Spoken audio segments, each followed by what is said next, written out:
तो हेलो नमस्कार दोस्तों, आज है 3 मई 2020। तो दैनिक जागरण की आज की ताज़ा खबर देखते हैं। तो विश्व में कोरोना मरीजों की संख्या कितनी हुई इसके बारे में जानेंगे। उसके पहले जान लेते हैं दैनिक जागरण की हेडलाइंस।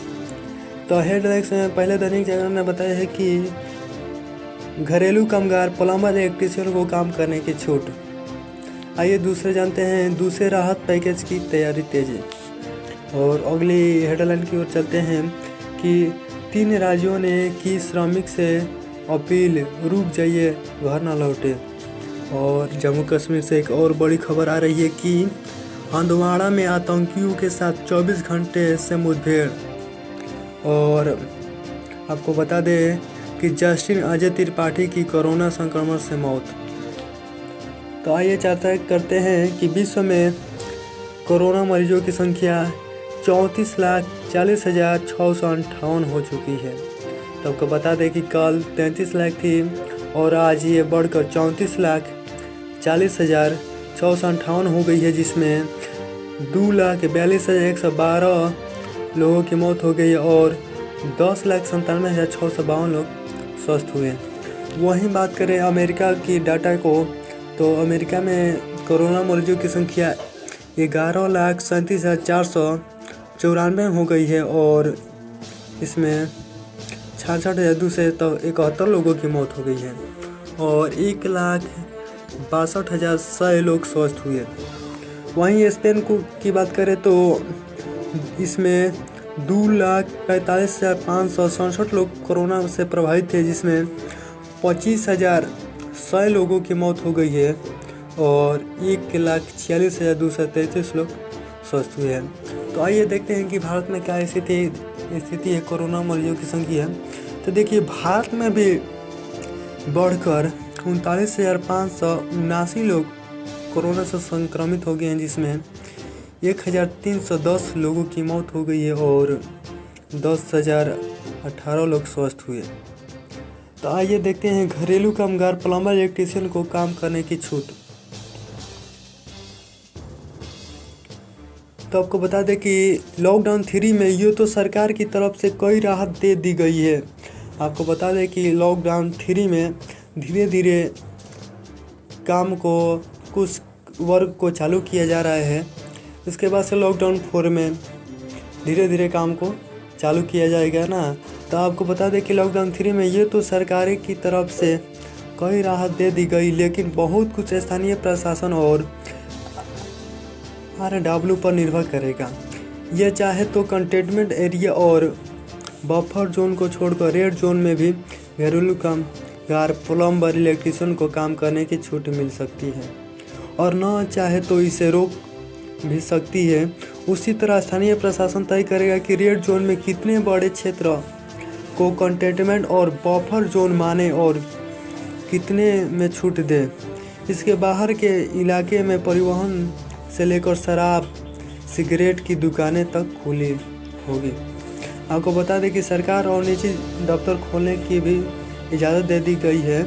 और लॉकडाउन 3 के दौरान घरेलू कामगारों की स्थिति के बारे में पूछे जाने पर गृह मंत्रालय के एक वरिष्ठ अधिकारी ने कहा कि इन्हें काम करने की छूट है, लेकिन इसकी इजाज़त देने का अधिकार संबंधित RBW के ऊपर छोड़ दिया गया है। RBW के ऊपर छोड़ दिया गया है कि इसकी इजाज़त RBW देगा कि यह सब छूट रहेगा या नहीं।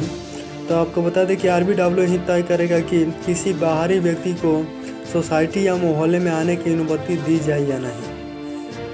वैसे गृह मंत्रालय ने यह साफ कर दिया कि घरेलू कामगारों को इजाज़त देने की स्थिति में भी सरकारें के सभी दिशा निर्देशों का पालन करना होगा। इनमें किसी कामगार के आने के पहले थर्मल गन से उसके शरीर के तापमान की जांच, सैनिटाइजर का इस्तेमाल और आरोग्य सेतु ऐप का उपयोग जैसे उपाय शामिल हैं। तो आपको बता दें कि रेड जोन में बस ऑटो नहीं चलेंगे और ऑरेंज जोन में ई-कॉमर्स कंपनियों को छूट है और इसमें शराब की दुकानें खुलेगी। और आपको बता दें कि 3 राज्यों ने की श्रमिकों से अपील, रुक जाइए, घर न लौटे। और लॉकडाउन 3 के बीच आर्थिक गतिविधियों को शुरू करने के लिए केंद्र सरकार की तरफ से जारी दिशा निर्देशों में कई तरह की रियायतें दी गई है। वहीं विभिन्न राज्यों में फंसे मजदूर अपने घर लौटने को बेचैन भी नजर आ रहे हैं। विशेष ट्रेनों के जरिए कई राज्यों से तो मजदूर लौटने भी लगे हैं।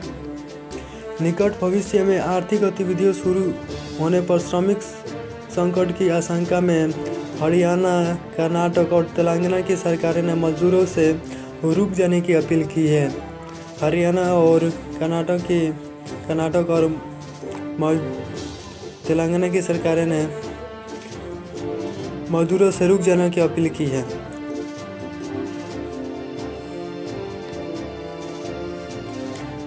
तो आपको बता दें कि दूसरे राहत पैकेज की तैयारी तेज। तो आपको बता दें कि गृह मंत्री और वित्त मंत्री से प्रधानमंत्री मोदी ने की एक बार फिर चर्चा। पिछले 3 दिन में हर बड़े सेक्टर पर प्रधानमंत्री कर चुके हैं विचार विमर्श। तो आपको बता दें कि कोविड-19 ने देश के समक्ष अप्रत्याशित आर्थिक चुनौतियों पेश की है और माना जा रहा है कि इसे निपटने के लिए सरकार की तरफ से घोषित होने वाला दूसरा पैकेज भी कुछ ऐसा ही होगा।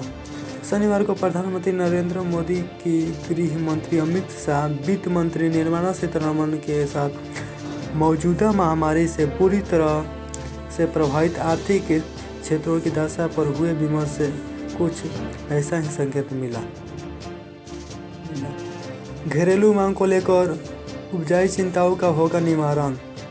इनकमिंग की बहुवाही समस्याओं का होगा समाधान और उद्यमियों को वैश्विक स्तर पर प्रतिस्पर्धा बढ़ाने पर जोर दिया जाएगा और भारत को निवेशकों का पसंदीदा स्तर बनाने की कोशिश की जाएगी और विदेशी कंपनियों को भी आकर्षित करने का प्रयास शुरू होगा।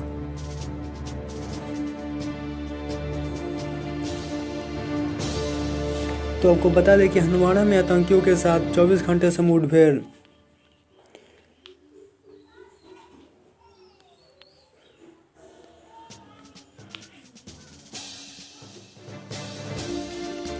और आतंकी मुठभेड़ में 5 जवानों को सुरक्षा बलों से संपर्क टूट गया है और आशंका जताई जा रही है कि वो उसी मकान में फंसे हैं जिसमें आतंकी छुपे हुए थे। इसके पूर्व सुरक्षा बलों ने शाम को मुठभेड़ में 2 आतंकियों के मारे जाने की बात कही है, जिसमें हालांकि अभी तक एक ही शव मिला है। शनिवार सुबह जवानों का आतंकी से आमना सामना हो गया। दोनों आतंकियों के पाकिस्तानी होने की बात कही जा रही है। तो आपको बता दें कि सीआरपीएफ के 71 और जवान संक्रमित हो गए हैं। तो पिछले 24 घंटे में 71 और जवान के संक्रमित होने का पता चला है, जिसमें पीड़ित जवानों की संख्या 135 हो गई। यहाँ के एक एसआई की मौत हो चुकी है। वहीं सीमा सुरक्षा बल बीएसएफ के 12 जवान भी पॉजिटिव पाए गए हैं। यहाँ लॉकडाउन का पालन कराने के लिए दिल्ली पुलिस के साथ जामा मस्जिद व चांदनी मोहल्ले के इलाके में तैनात किया गया था। वहीं आरके पुरम स्थित बीएसएफ के अस्पताल में 5 जवान भी कोरोना संक्रमित हुए हैं। तो आपको बता दें कि 1 जुलाई से खुलेंगे देश भर के सभी तकनीकी संस्थान। तो कोरोना संकट के चलते बंद पड़े देश भर के इंजीनियरिंग कॉलेज सहित दूसरे तकनीकी संस्थान भी अब 1 जुलाई को खुल जाएंगे।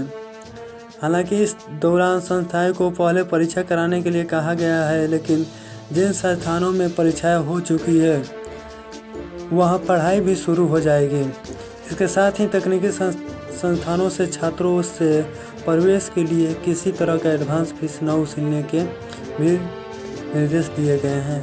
संस्थानों को फीस न बढ़ाने के पहले ही निर्देश दिए जा चुके हैं।